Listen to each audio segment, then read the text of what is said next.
Olá, caros alunos da Escola Diaconal Santo Efrem do primeiro ano.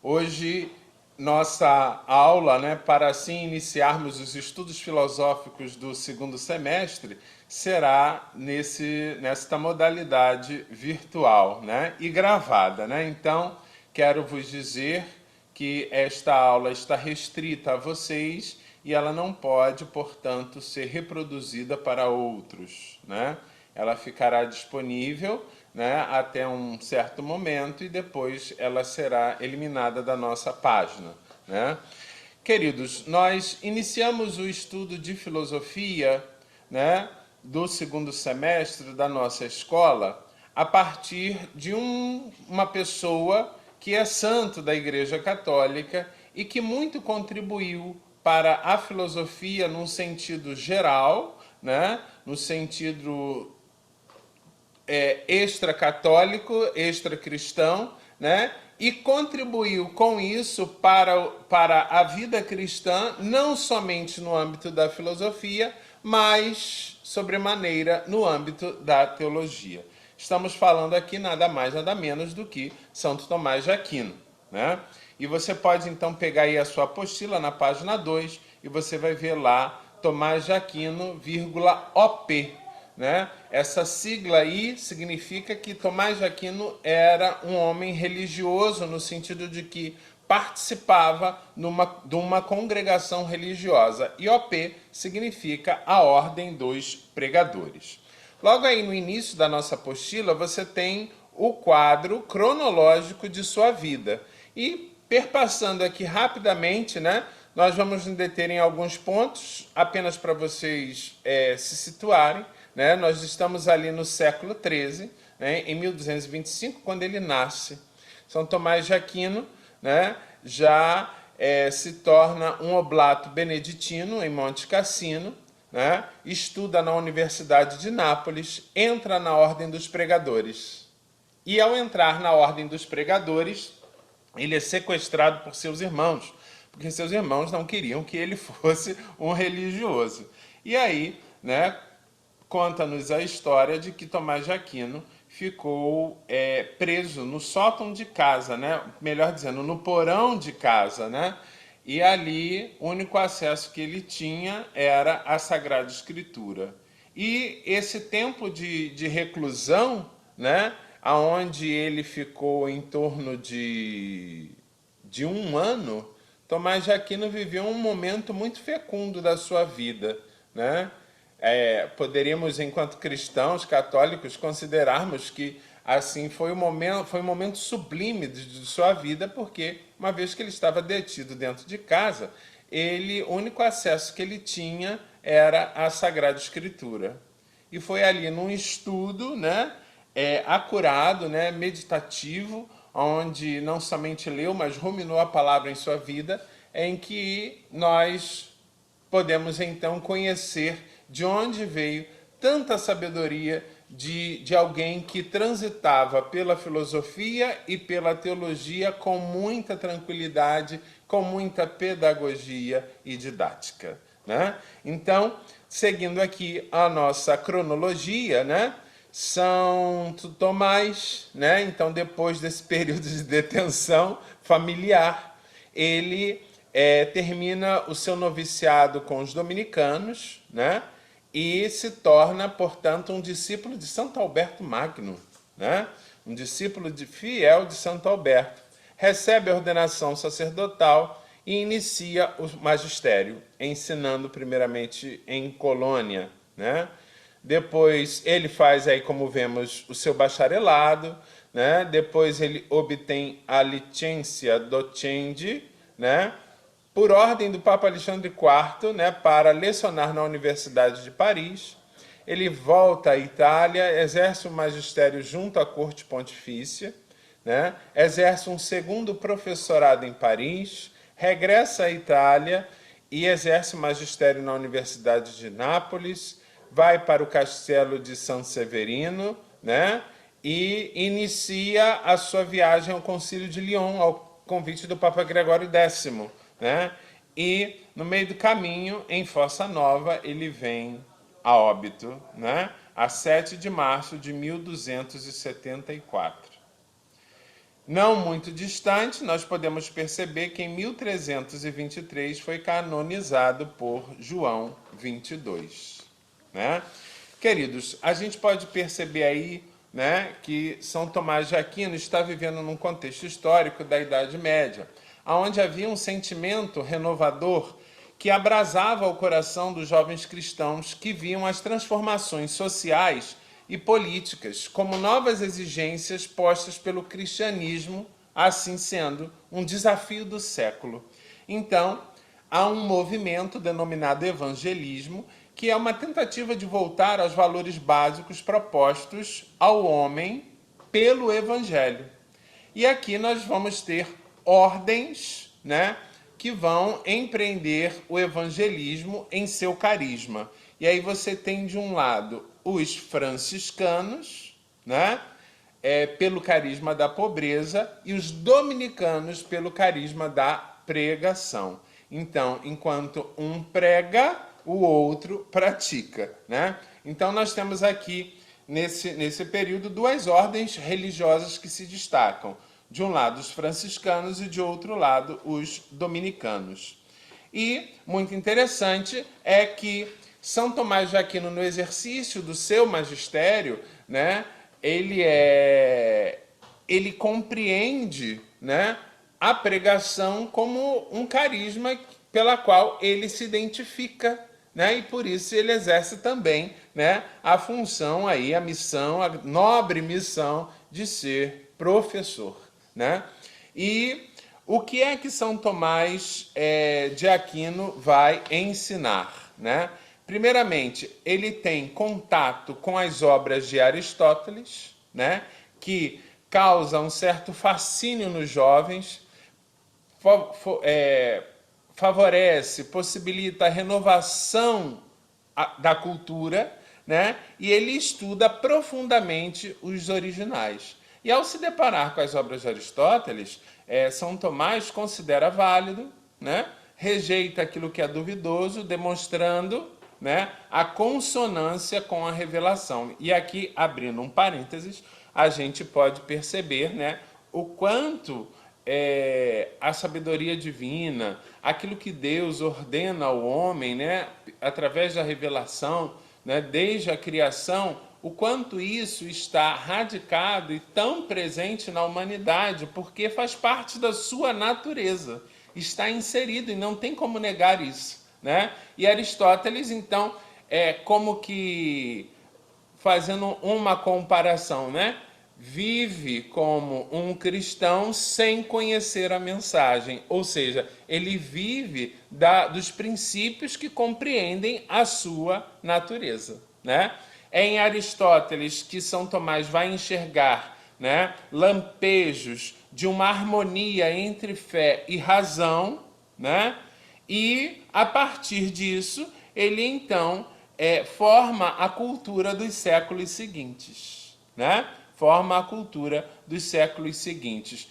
E São Tomás de Aquino é considerado, né, aqui nas palavras do Papa Bento XVI, mestre do pensamento, modelo reto de fazer teologia, porque o seu pensamento sobre as coisas era sublime, né? Ou seja, buscava as coisas boas, buscava as coisas do alto, né? Como o Monsenhor Jonas Habib vai dizer. Mas, ou seja, ele buscava aquilo que era bom, né? Dissociando um pouco aqui essa questão do pensamento cristão, né? Porque às vezes a gente fica muito focado no dado da revelação, mas esquece que a revelação também está presente em outras instâncias, né? Como sementes do verbo, né? Estou fazendo nenhuma propaganda, não. Mas é verdade, Santo Irineu já dizia isso, o Concílio Vaticano II também repete isso, né, para a gente lá na Dei Verbo. Então, todo aquele que eleva o seu pensamento, busca as coisas boas, busca as coisas sublimes da vida, meus irmãos, está no caminho certo. Entende? Está no caminho certo. Agora, essa busca deve ser aliada a uma pureza de vida e uma vida de virtudes. coisa que para os seres humanos não é impossível de se fazer. Então, é preciso ser puro, é preciso buscar uma vida virtuosa, pautada na honestidade, na fidelidade, na sinceridade, entende? Procurando extrair coisas boas que já estão contidas em nós, né? E que a gente ainda não conseguiu sair da caverna. Fica iludido com a luz do fogo, né? Cuja sombra é produzida, mas não consegue sair da caverna. Olha aí, o nosso querido Platão não consegue sair da caverna e obter, portanto, a luz original. Então, São Tomás também impulsiona a gente, né, a sair dessa caverna, né, no sentido de buscar coisas boas, coisas que vão elevar a nossa alma, que vão favorecer o nosso conhecimento, né?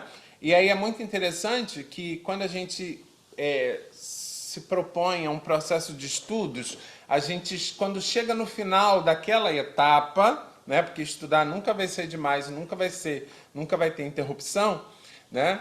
Quando chega no final, só com a morte, né? Quando chega no final daquela etapa, você olha para trás e você vai ver o quanto você cresceu. Por quê? Mesmo que a duras penas para alguns, né, conseguiu alcançar uma profundidade naquilo que você se dispôs a averiguar, que se dispôs a estudar. Entende? E não para aí, né? Porque existem muitas outras coisas. E nesse processo você conhece a si mesmo, né? Você conhece a si mesmo.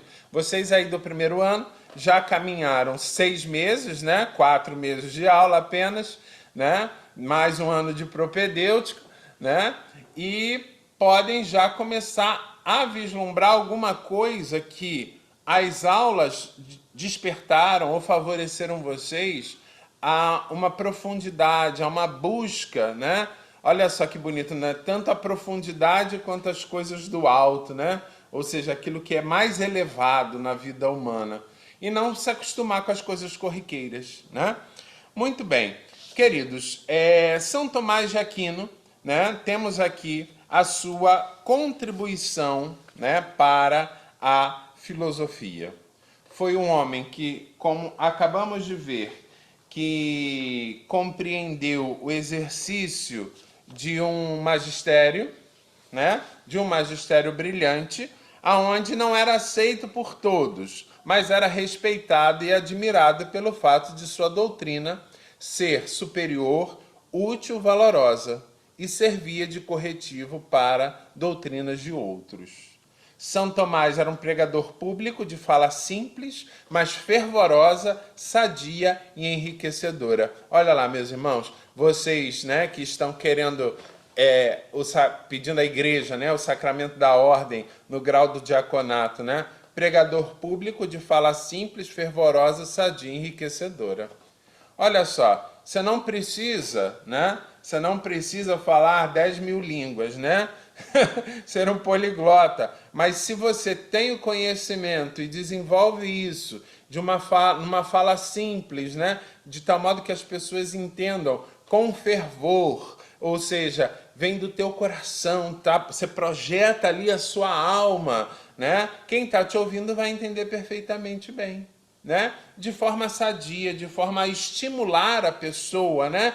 De forma a enriquecê-la. Olha lá, você poder, como um semeador, olha aí citando as parábolas de Jesus, como um semeador lançar as sementes. E aí o coração do diácono, né, do aluno, deve ser terra boa, para que, adquirindo várias sementes do conhecimento, possa dar abundantes frutos para saciar a fome de muitos, né?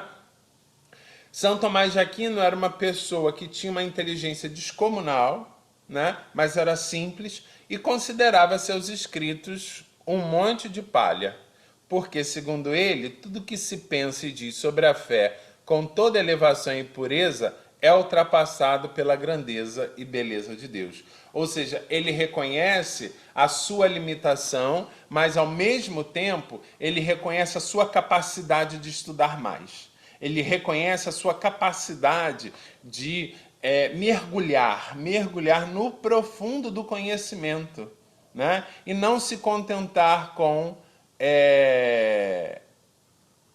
o básico, o essencial, até porque isso é uma atitude muito medíocre, não é verdade?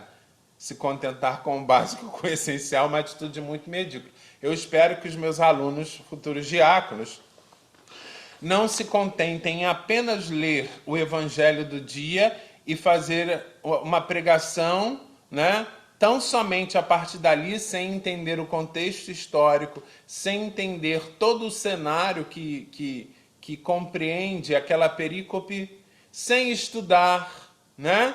Sem estudar, sem ler livros bons de homilias, né? Para poder você extrair um pensamento, para favorecer a sua pregação, que deve ser de forma simples, fervorosa, cheia de fé, sadia, e que as pessoas saiam dali ricas e com a esperança avivada, renovada.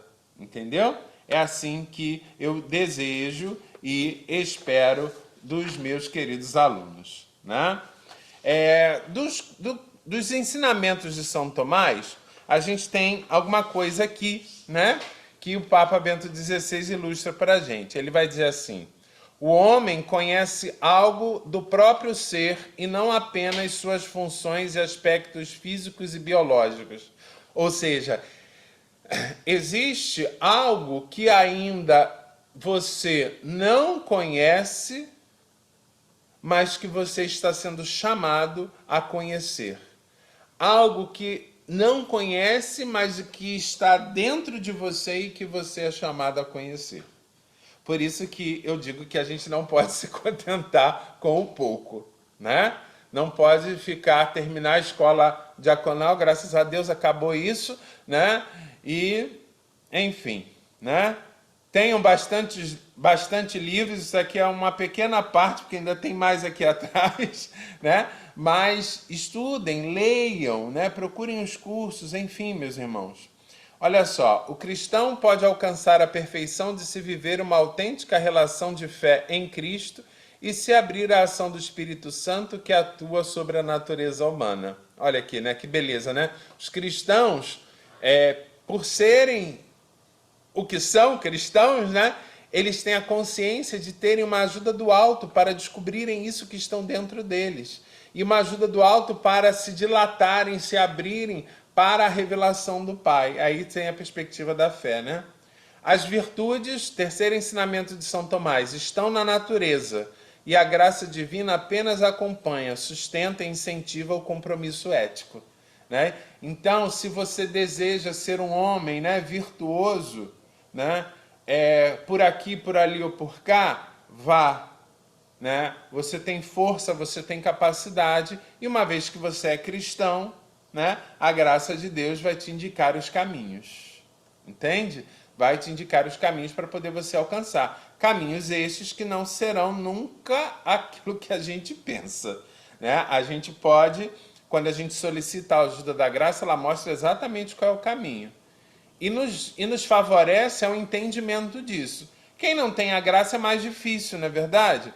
Porque vai aprendendo com acertos e erros, né? Até chegar lá. O cristão também aprende, né? Mas se ele se abre à graça, ele compreende melhor e não se decepciona tão fácil. Enfim,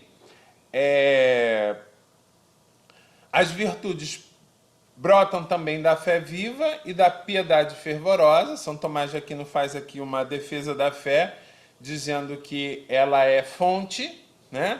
Ela é fonte, não somente a fé cristã, mas você acreditar que aquele princípio, aquela postura, aquele procedimento é bom, né? Te conduz a uma vida virtuosa, a uma vida feliz, e por isso você deseja aquilo ali, né? E com isso desenvolve uma piedade fervorosa, né? A natureza humana vamos lá, 1, 2, 3, 4, 5. Quinto ensinamento. A natureza humana possui exigências próprias e deve ser legislada, respeitada, amparada e dignificada. Em hipótese alguma pode ser modificada ou destruída em sua essência. Olha que bonito, né? São Tomás de Aquino aqui já dá o lampejo da conciliação de razão e fé. Ou seja, a natureza humana, ela jamais pode ser desconsiderada, porque ela que é o locus, o local aonde o conhecimento vai desabrochar, se desenvolver, crescer, amadurecer e frutificar, né? A graça que vem do alto vai apenas favorecer a natureza humana. Os escritos de São Tomás, meus queridos, como agora sexto ponto, nos ensinam a confiança na verdade pura e a abertura à capacidade cognoscitiva da mente humana. Olha lá, ensinam a confiança na verdade pura e a abertura à capacidade de conhecer. Olha só que bonito, né? São Tomás de Aquino mostrando pra gente que nós temos capacidade de alcançar a verdade. Basta que a gente, né, confie nisso, se abra a isso e persiga esse objetivo. Ou seja, está dizendo pra gente que a gente deve ir seguramente, né, perseguir o objetivo, conhecer, explorar, né? Sem preocupação de ser infeliz. Né? Ou seja, a gente deve caminhar. Né? Se está difícil estudar filosofia, vamos lá nos deter, marcar, criar meios para poder compreender melhor. Você tem aí 3 catequeses do Papa Bento XVI. Você conseguiria resumir essas 3 catequeses, folha para chuchu aí, né? Numa única folha? Papa Bento XVI diz isso, isso, isso, isso, isso, isso. Você conseguiria fazer isso? Claro que consegue, né? Talvez para uns com uma leitura já será suficiente, mas para outros, 2, 3, 4, 5 leituras, marcando no texto, você consegue captar a ideia. E ali você faz um resumo e vai costurando os 3 resumos. Entendeu? Formando um único resumo só. Olha só que beleza. E isso, queridos, vai ajudar a gente a fazer o bendito artigo científico. Só que agora no sentido contrário, né? Ao passo que o Papa fez 3, a gente então resume os 3 para poder compreender que os 3 podem ser lidos numa única folha. Olha só que beleza, né? A professora Zoraia vai gostar muito disso. Vamos lá. E por fim, São Tomás de Aquino vai dizer para a gente, olha, cuidado com a vaidade, sabe por quê? Porque a inteligência humana é limitada e não pode conhecer tudo. Entende? Então, se nesse momento você apenas consegue ir até a página 15, fica ali na página 15 e vai cavando, né? O meu orientador dizia assim, às vezes numa frase a gente pode encontrar toda a revelação divina na Bíblia, né? Da mesma coisa, né? Numa frase, numa palavra, se a gente cava, a gente vai encontrar tesouro, entende? A gente vai encontrar tesouro. Por exemplo, pegando aqui, né? Abrindo outro parênteses. A Bíblia de Jerusalém, né? Que é a nossa Bíblia de estudo. Vocês já viram que aqui do lado, né? A gente tem, assim, passagens bíblicas, tanto do Antigo quanto do Novo Testamento? Então, queridos, se a gente lê aquele versículo e vê as passagens que estão correlacionadas a ele, e nós formos ler aquela passagem está correlacionada a outra passagem, a outra passagem, a outra passagem, a gente vai entender a espinha dorsal daquilo que o autor sagrado queria dizer e como ela se relaciona, né, com outras situações e outros contextos, certo? E não vai parar por aí. E aí é muito legal porque a gente, enquanto cristão, pode compreender bem isso, né? Se não fosse cristão, também compreenderia bem. Mas, por exemplo, a gente sabe de qual é salteado algumas passagens da Escritura, não é verdade? Por exemplo, filho pródigo. Mas quando a gente celebra a liturgia, a gente tem um sabor especial, porque algo sobressalta a nossa atenção, o nosso olhar. Entende? Algo sobressalta. E aquilo que faz arder o coração, se a gente parar e meditar sobre aquilo ali, cavar, a gente vai encontrar riquezas que jamais a gente tinha pensado que encontraria. E aí vem aquela famosa exclamação: nossa, nunca tinha parado para perceber isso antes. É isso. É isso que São Tomás de Aquino está, queridos, impulsionando. E aí você consegue perceber que São Tomás de Aquino tem uma novidade estupenda. Tem uma novidade estupenda. Por quê? Porque ele mostra que a gente é capaz de conhecer mais, é capaz de saber mais, mesmo com toda a limitação. Nós é que às vezes não sabemos usar as ferramentas corretas, certo? E aí nós temos, né, as várias obras de São Tomás, né? Vocês viram que eu falei agora há pouco que São Tomás, no exercício do seu magistério, não só ficava falando, mas o exercício do seu magistério e a sua meditação fez com que ele produzisse muitas obras. E aí na página 4 você pode ver, né, que ele faz comentários à Sagrada Escritura, olha lá, fruto do seu período de detenção, ao todo em 10 grandes obras, comentários a Aristóteles, em torno de 13, obras sistemáticas de conjunto de maior abrangência temática, são 5, né? Opúsculos, cerca de 4 dezenas e obras variadas. Dentre todas as obras, a gente destaca aqui a Suma Teológica. A minha está aqui do outro lado, né? Porque aqui é só teologia. A filosofia está aqui atrás, né? Na outra parede. Nós temos aqui a Suma Teológica, que é um livro também de teologia, né? É um livro de teologia, mas eu usei muito a Suma Teológica para fazer minha monografia de filosofia, né? Para falar sobre o modo de ensinar e aprender a sabedoria. Depois vou deixar um textinho aí com vocês, para vocês fazerem uma leitura pessoal, né?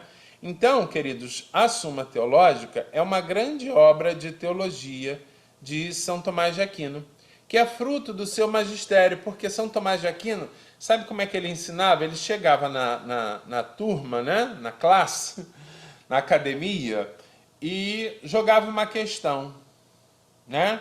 Por exemplo, será que o professor Arthur é padre? Né? E aí os alunos levantavam as questões. Não, ele não é padre, porque se padre usa clérgima e ele não usa, logo ele não é padre. Entende? Porque padre, para ser padre, tem que usar clérgima, né? Aí veio um outro aluno e disse assim, não, ele não é padre não, porque ele não usa camisa de manga, não usa batina, não usa batina. O professor não usa batina. E todo aquele que usa batina é padre, né?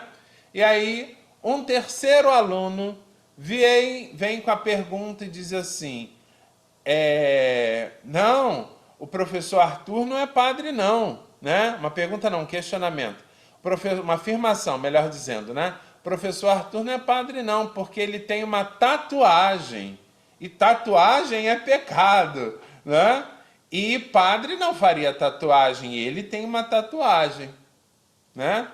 E aí, São Tomás disse assim, olha, depois que os alunos falam para Chuchu, São Tomás diz assim, olha, todas essas coisas que vocês estão falando não implicam o ser sacerdotal que talvez ele possa ter. Isso era uma opinião contrária àquilo que os alunos falavam, chamada de sede contra.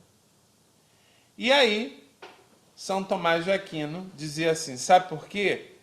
Porque o caráter do sacramento que ele recebeu independe do uso de clérgima, de batina e de tatuagem.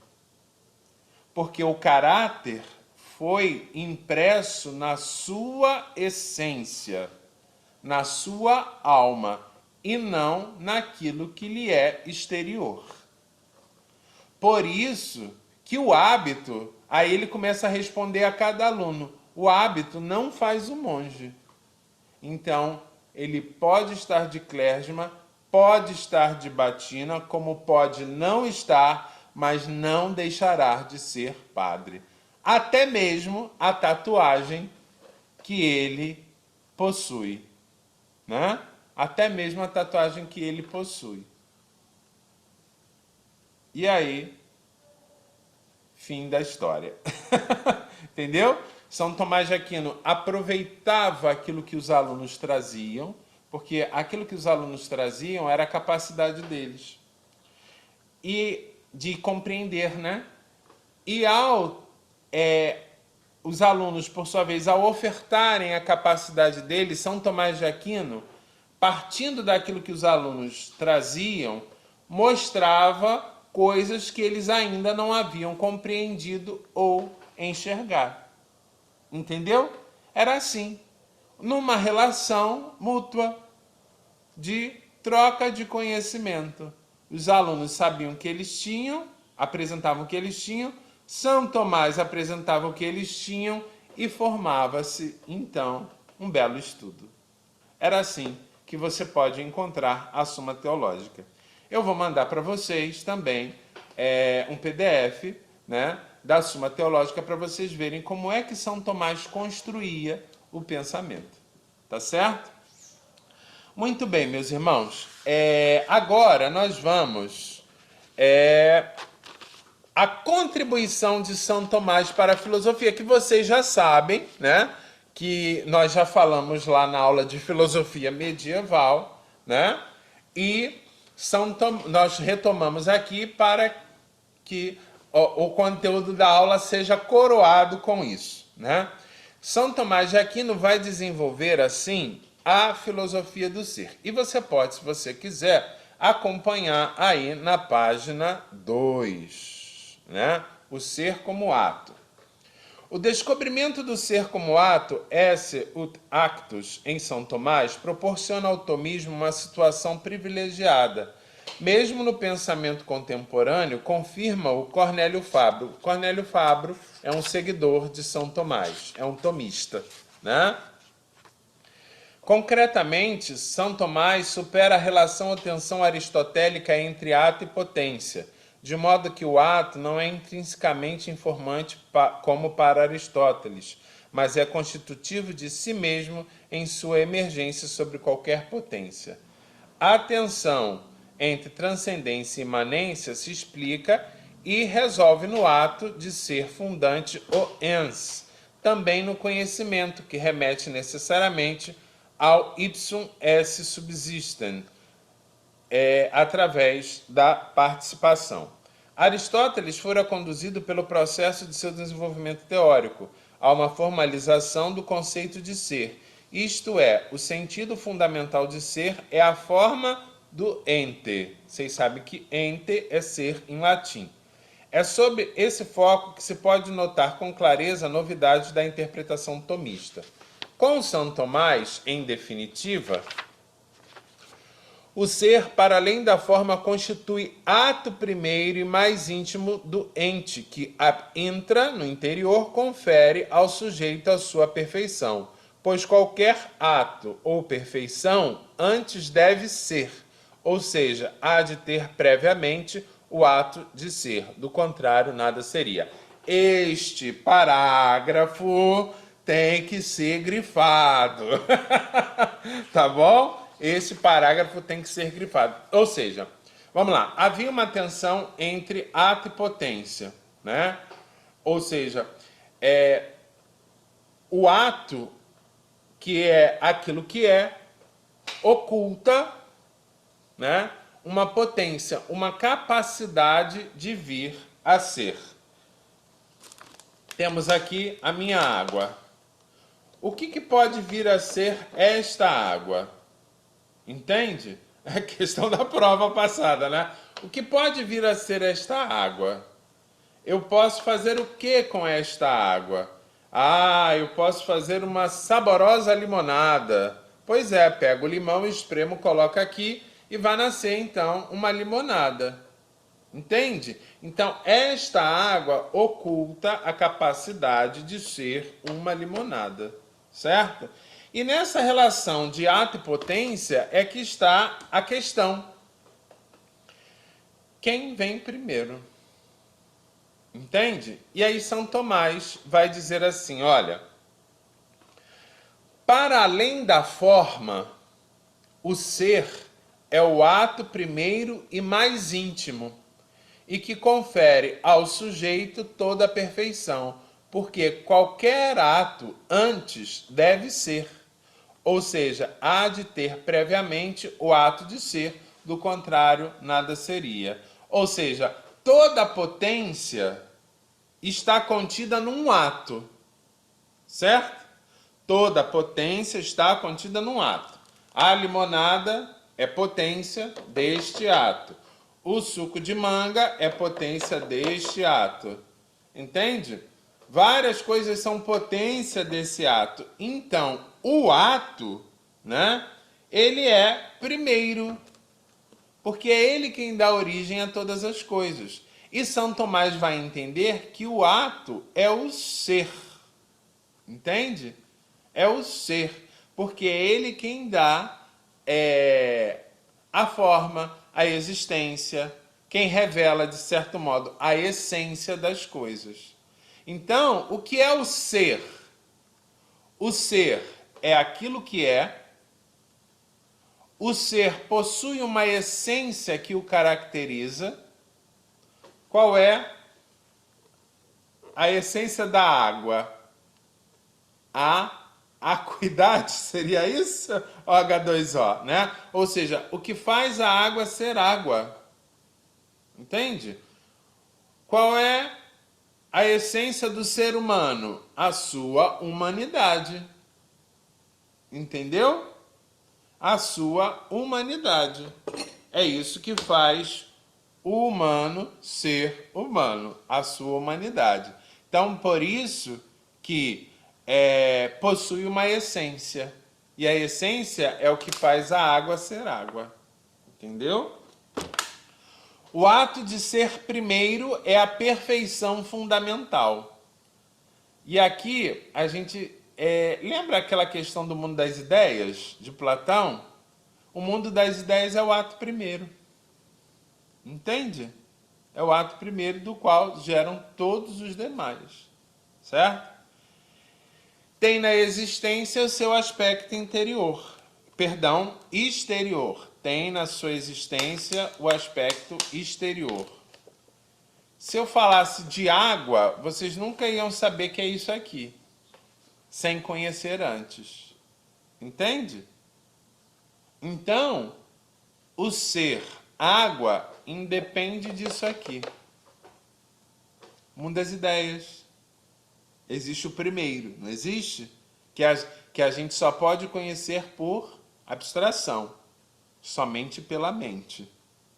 E isso que a gente vê aqui é apenas uma cópia. Compreende? É isso.